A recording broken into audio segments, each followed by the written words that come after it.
Halo, assalamualaikum warahmatullahi wabarakatuh. Apa kabar teman-teman? Mudah-mudahan sehat semua ya. Jasmani rohaninya disehatkan, aktivitasnya dilancarkan, segala urusannya diberkahi segalanya. Amin. Oke teman-teman, to the point aja, langsung tanpa basa-basi. Yang pertama keluar dari Robert T. Kiyosaki. Nah, ini ada cuitan beliau luar biasa. Ini menginformasikan bahwa ini harus kita cermati juga, harus kita perhatikan juga. Karena kenapa? Karena ini menyangkut daripada perkembangan kehidupan manusia yang di berbagai negara ini banyak terjadi ya. Di sini Robert T. Kiyosaki mengatakan bahwa permintaan maaf saya, katanya gitu. Jadi sebelumnya dia minta maaf dulu nih kalau misalkan menginformasikan, takutnya mungkin ada yang tersinggung atau gimana ya. Meta bukan Microsoft mengumumkan, Meta bukan Microsoft katanya begitu, mengumumkan 11.000 pekerja diberhentikan. Tidak heran jejak pendapat menunjukkan 43% pemilih percaya bahwa mereka lebih buruk hari ini. Sayangnya itu akan menjadi lebih buruk. Harap menjadi berani, mendapatkan smatters dan berhati-hati. Artinya gini, jadi Robert T. Kiyosaki mengatakan bahwa memang betul informasi dari beberapa minggu yang lalu saya juga sempat mendapatkan, bahkan di kantor saya juga ya. Bos saya sendiri mengatakan bahwa memang Meta ya, Metaverse ya, tentunya ini Metaverse kan kelompoknya Facebook, kelompoknya Instagram ya, kelompoknya apalagi tuh banyak ya, WA kan ya. Nah jadi ada 11.000 katanya gitu diberhentikan. Ada apa dan bagaimana, entah itu bagian manajemen. Namun resikonya 11.000 orang artinya akan mencari pekerjaan baru, dan banyak juga mungkin yang menganggur. Inilah yang menjadi resiko baru, inilah yang menjadi problem atau permasalahan baru. Nah, dengan seperti itu kondisinya, bahwa itu banyak di berbagai negara, sama termasuk di negara kita juga teman-teman. Artinya kenapa? Artinya akan semakin banyak pengangguran, akan semakin banyak orang yang membutuhkan income ya, dimana efeknya meningkatnya kejahatan ya, meningkatnya penipuan ya, meningkatnya dan lain-lain lah, hal-hal yang negatif yang tidak kita harapkan itu semakin meningkat. Mungkin itu kerusuhan, bahkan ini di komentarnya Robert T. Kiyosaki mengatakan ada seseorang, ini world rush katanya, jadi kerusuhan dunia, artinya di belahan dunia, di negara manapun itu udah banyak ya yang yang kena PHK lah, intinya seperti itu. Nah jadi patut kiranya kita tetap optimis, bersemangat dengan adanya proyek-proyek baru yang mencoba terlebih ini yang kita jalankan adalah Pi Network, di mana pemahaman Pi Network ini memang ada beberapa yang miss. Banyak yang menggolongkan itu adalah cryptocurrency, ada yang menggolongkan ini adalah digital money. Nah ini kalau saya menurut saya dua-duanya kurang tepat. Nah makanya nanti substansi daripada Pi Network ini mirip dengan substansi daripada Bitcoin. Nah dan kripto itu berbeda. Jadi nanti next ke depan kita coba mungkin nanti malam atau besok saya record lah ya. Kita coba bahas. Jadi ini adalah perhatian khusus untuk kita menghadapi masa depan, bagaimana ini bergejolaknya kehidupan ya yang ada di beberapa negara. Terlebih kita memang di sini mungkin kalau untuk saat ini kita masih bisa mengatakan beruntung kita kenal dengan project yang namanya Pi Network atau project mungkin kripto lain dengan dukungan teknologi. Namun kripto dan tentunya ini Pi Network itu kalau pandangan saya tetap berbeda, walaupun pemanfaatannya tetap fleksibel namun berbeda ya teman-teman ya. Oke, itu aja sementara dulu untuk masalah informasi tentang banyaknya di beberapa negara PHK ya, termasuk yang paling terbesar dan menghebohkan dunia ini adalah karyawan daripada Metaverse ya teman-teman ya. Oke, kita lanjut informasi selanjutnya, bahwa ini katanya Pi adalah sistem ini untuk KYC ya. Nah itu informasi yang kedua ini tuh untuk KYC teman-teman ya. Pi adalah sistem otentikasi KYC terdesentralisasi pertama di dunia. Sistem otentikasi KYC Pi secara otomatis diautentikasi oleh artificial intelligence. Seperti yang di video saya dulu bulan yang lalu udah saya jelaskan tentang KYC, teknologi yang digunakan apa saja, itu sudah saya buatkan khusus videonya ya. Teknis dan prosesnya seperti apa itu ada. Setiap orang adalah individu yang nyata dan independen. Semua data ada di rantai yang benar-benar aman dan rahasia, jauh melebihi autentikasi terpusat sebelumnya. Meskipun KYC terdesentralisasi, ia mengikuti hukum dan peraturan negara-negara di seluruh dunia. Nah, begini teman-teman, menyangkut daripada KYC terdesentralisasi, di sini melibatkan pionir. Di sini tentunya membutuhkan validator, karena memang ini adalah salah satu tools, salah satu alat yang digunakan yaitu validator. Teman-teman, ya ini juga ada saran dari teman kita di kolom komentar di channel saya bahwa Bang, tolong Bang dibuatkan khusus untuk menjadi validator teman-teman supaya Indonesia lebih cepat. Betul, saya terima kasih untuk teman saya yang satu ini, saya lupa namanya, cuman nanti deh saya coba lihat lagi ini ya nama akunnya. Yang pasti saya terima kasih bahwa membantu mengingatkan teman-teman, yuk yang sudah lolos KYC silahkan jadi validator ya. Kalaupun memang lama loading itu mungkin hanya sebagian, ada juga yang banyak ya, tergantung mungkin dia seringnya untuk akses ya. Termasuk saya juga termasuk jarang, karena memang kadang dapat kadang enggak ya, karena memang ada pembagian aktivitas yang lain, akhirnya saya tidak terlalu sering buka, tapi saya tetap ketika saya senggang, saya ingat saya buka seperti itu ya. Jadi teman-teman yang sudah lolos KYC silahkan jadi validator, jangan sungkan, jangan ragu-ragu, tidak akan ada masalah. Yang penting aturan mainnya kita tahu bahwa data ya di dalamnya tidak boleh di screenshot. Artinya seperti itu, kita hanya menjawab saja, mengisi saja, bahwa pertanyaannya kan simpel. Hanya di sana itu ada KTP Indonesia ini benar apa bukan KTP, ini orangnya yang dipoto KTP sama yang foto asli ini benar sama enggak, kita tinggal yes sama di sana ya, sudah seperti itu aja gitu teman-teman ya. Jadi ada pelatihannya juga ketika sebelum daftar ya. Oke, itu untuk KYC. Jadi intinya KYC ini pada prinsipnya terdesentralisasi. Bang, bagaimana kalau misalkan setelah mainnet saya belum ter-KYC juga, ter-KYC juga? Nah, untuk pandangan saya pribadi, walaupun saya bukan eksekutor daripada manajemennya tim core ya di pusat, tetapi saya melihat bahwa ketika memang ini sudah mainnet, saya rasa kalau untuk KYC yang belum tidak perlu khawatir, karena nanti akan terus berkelanjutan, karena pada basically ini adalah terdesentralisasi by system. Nah, walaupun memang sudah open mainnet total ya, yang belum ter-KYC nanti akan tetap seterusnya selama memang yang ada belum yang ter-KYC itu pasti KYC-nya bisa dan dapat ya, hanya perkara masalah waktu saja. Nah, gitu teman-teman. Namun nanti semakin banyaknya validator semakin cepat juga teman-temannya. Jadi teman-teman yang belum daftar jadi validator baiknya juga jadi validator saja ya, seperti itu.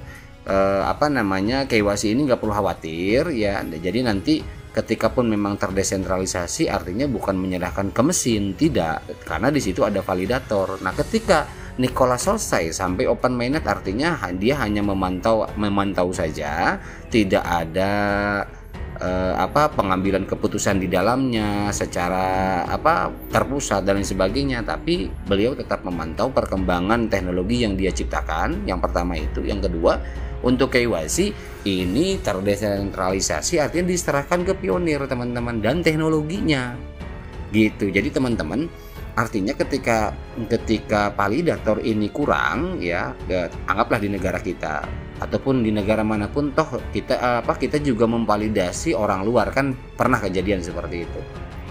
Jadi KYC itu sendiri running by system dan by validator ya teman-teman ya. Jadi jangan perlu khawatir, wah saya ini kayaknya nggak ada nasib nih di Pi Network, nggak bakalan KYC ini sampai mainnet. Nggak usah khawatir, walaupun mainnet berjalan itu KYC tetap berjalan ketika yang belum, karena persentase yang dibutuhkan untuk open mainnet itu bukan berarti harus 100%, sekian persennya gitu ya. Oke, itu aja teman-teman untuk KYC. Kemudian selanjutnya ada dari Cik Mary lagi, ini katanya model ekonomi Pi berusaha untuk mencapai keseimbangan antara menciptakan rasa kelangkaan untuk Pi sambil tetap memastikan bahwa sejumlah besar tidak terakumulasi menjadi sejumlah kecil tangan. Nah, paham yang artinya ya? Jadi artinya Pi Coin ini bukan hanya serta-merta di komunitas yang cuman hitungannya awalnya banyak jadi sekarang menjadi cuman buat segelintir orang, bukan seperti itu. Kami ingin memastikan pengguna kami mendapatkan lebih banyak Pi saat mereka memberikan kontribusi ke jaringan. Artinya pengguna ini menginginkan betul-betul memasyarakat teman-teman, layaknya seperti komputer. Sekarang instansi mana yang nggak pakai komputer ya? masyarakat atau lembaga mana yang nggak pakai komputer, seperti itu ya. Artinya memasyarakat ingin merata, bukan hanya untuk segelintir orang saja ya, seperti itu. Itu keterangan dan informasi dari Mbak Mary ya, memang yang kita pahami juga dari dulu kan seperti itu ya.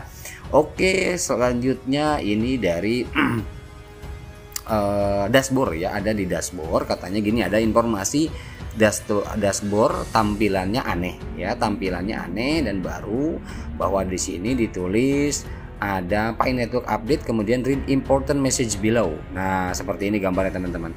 Nah, ini ada keterangannya di white paper teman-teman ya, di white paper, namun ini bahasa Inggris, cuman saya ambil intinya aja, kesimpulannya bahwa beberapa pionir telah menerima peringatan resiko. Ini ada akun-akun yang beresiko, artinya dievaluasi ulang ya akunnya di bulan ini ya tentunya ya, sebelum mainnet, yang menunjukkan bahwa mereka mengambil inisiatif untuk memimpin dan berpartisipasi dalam transaksi ilegal dan operator lain, dan mereka telah ditandai dengan P-Core Team. Pengingat, ini bukan larangan akun langsung, artinya ini hanya mengingatkan bahwa dicurigai ya. Ini ditandai saja bahwa ini harus dievaluasi, harus diupdate lagi datanya. Jadi divalidasi lagi betul atau tidak. Dikhawatirkan adalah ada akun-akun yang memang melanggar. Nah, seperti itu teman-teman ya. Jadi ini ketika memang ada, yang mudah-mudahan teman-teman yang ada di channel ini tidak ada satupun ya yang dapat di dashboard tanda seperti ini. Oke, itu aja teman-teman ya yang untuk dashboard. Saya baca juga ya. Ini yang paling penting informasinya, Presiden katanya, ini langsung ada Indonesia di bawah ya. Presiden Goldman Sachs meramalkan semua keajaiban yang terjadi di bidang internet akan terjadi kembali di bidang blockchain ya, dan mereka akan datang lebih keras dan menyeluruh. Siapa itu Presiden Goldman Sachs? Apa itu Goldman Sachs ya, bukan Goldman Sachs. Apa itu Goldman Sachs? Nah, oke, kita cari. Ini katanya presiden daripada Goldman Sachs. Nah, Goldman Sachs itu ternyata adalah bank investasi multinasional Amerika dan perusahaan jasa keuangan, didirikan pada tahun 1869.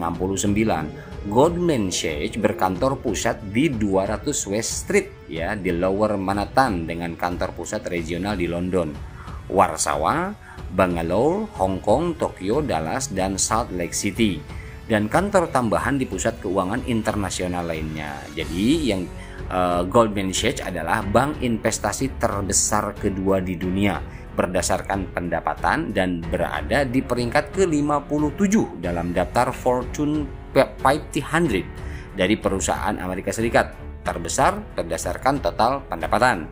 Ini dianggap sebagai lembaga keuangan yang penting secara sistemik oleh Dewan Stabilitas Keuangan ya. Siapa presidennya namanya? Yaitu John A. Waldron ya, Presiden Goldman Sachs ini ya. Jadi President and Chief Operating Officer John Waldron is a President and Chief Operating Officer of the Goldman Sachs Group (GMC). Nah, ini presidennya ya teman-teman ya. Jadi ini menandakan kenapa di Twitter saya baca informasi seperti ini.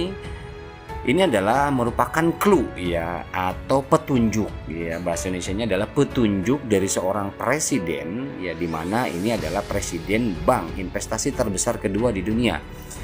Nah, jadi blockchain ini adalah dia katakan mereka akan datang lebih keras dan menyeluruh ya, akan mengikuti historinya daripada komputer ya, internet. Artinya dulu komputer ya, setelah komputer akhirnya masuk internet kan. Internet sekarang menyeluruh, nggak ada unit perangkat yang betul-betul, artinya internet ini dipentingkan sekarang di handphone internet, di laptop internet, di komputer internet ya, semua transaksi keuangan dan sebagainya internet. Nah, ini luar biasa. Nah, ini blockchain diramalkan akan melebihi itu memasyarakatnya. Nah, sekarang pertanyaannya kenapa ini saya bahas? Artinya akan berhubungan ketika itu menyangkut blockchain. Ada apa dengan blockchain? Apakah Pi Network tidak menggunakan blockchain? Nah, Kenapa kok Presiden Goldman Sachs ini mengatakan seperti itu? Nah, karena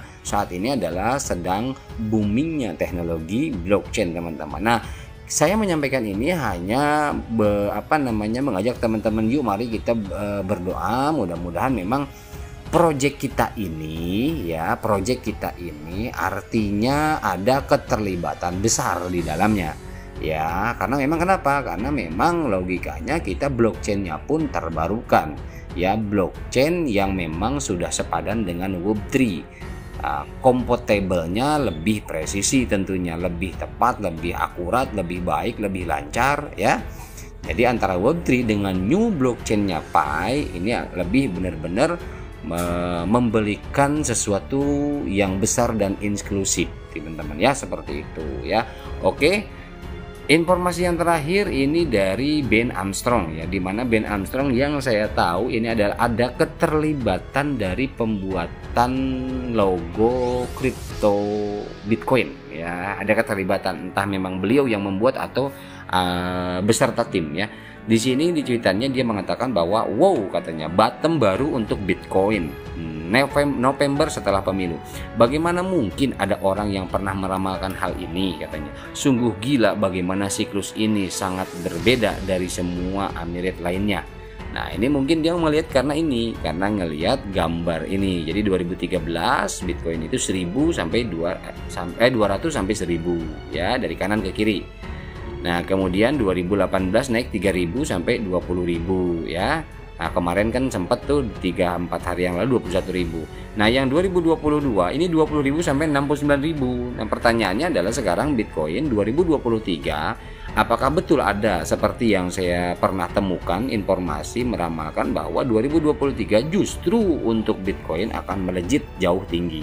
Nah, bagaimana dengan Pi Network ini? Karena memang yang kita tahu bahwa Pi Network sendiri ini bukan Bitcoin yang sudah terpengaruhi volatilitas pasar, karena memang ini koin baru. Insya Allah mudah-mudahan ketika startnya tinggi, nah kita akan betul-betul nanti tidak mudah untuk dump. Dan memang ini kalau untuk Pi Network sendiri bukan murni 100% cryptocurrency ya, yang saya bilang.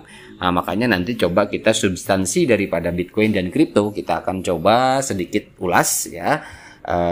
Bukan bedah lah, kalau bedah keberatan ya. Artinya kita sedikit ulas saja, kita belajar bersama teman-teman. Artinya biar kita sama-sama memahami. Oh, artinya dulu bikin Bitcoin itu tujuannya substansinya untuk ini dan begini. Kok tiba-tiba ada kripto? Ada cryptocurrency, sementara dulu namanya bukan cryptocurrency tapi Bitcoin gitu ya. Itu harus kita pelajari juga teman-teman ya.